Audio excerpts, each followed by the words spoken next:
Dalawang recipes ng isda na siguradong magugustuhan ng ating mga immune system. So ito po ay pinakuluan ko lang po sa tubig na may asin at naglagay lang po ako dito ng zucchini at ginger. At pinakuluan ko lamang po ito hanggang ito po ay maluto. Napakasarap po nito guys kasi po yung ginger ay lasang-lasa po at yung sabaw po ay kahit na sabaw pa lang ay ulam na. So hinayaan ko lang po itong maluto at nang malambot na po ang isda, pati na rin po ang zucchini ay okay na po ang ganito.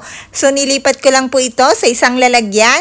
May gulay na po, may isda na at may lasa din po ng ginger na healthy din naman po sa ating katawan. So ito po yung unang recipe ng isda na ginawa ko.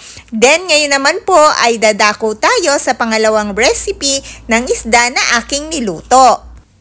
Naglagay lang po ako dito ng asin at water. Kung mapapansin nyo po, hindi po ako nagigisa dahil ang ginisa or mga prito ay nagkakos ng inflammation. Kaya naman po ay try my best na umiwas.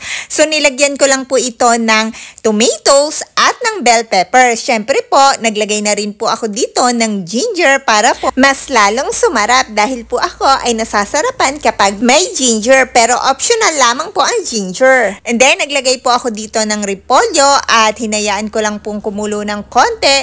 Pagkatapos naman po ay nag-add po ako dito ng mga bulaklak ng kalabasa para mas masarap po, maraming gulay. Kaya naman po, nag-add po ako ng mga iba't ibang klase ng gulay dito.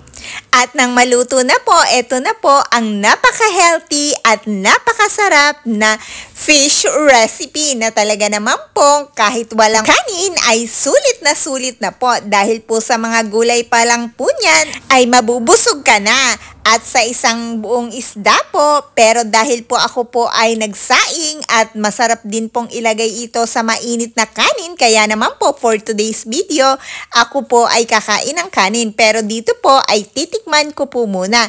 Ang sarap po niya guys, lalo na po malutong-lutong pa yung repolyo. Ang sarap po talaga guys at napaka-healthy po ng ganitong luto. So sana po ay nagustuhan mo ang dalawang recipe ko ng isda.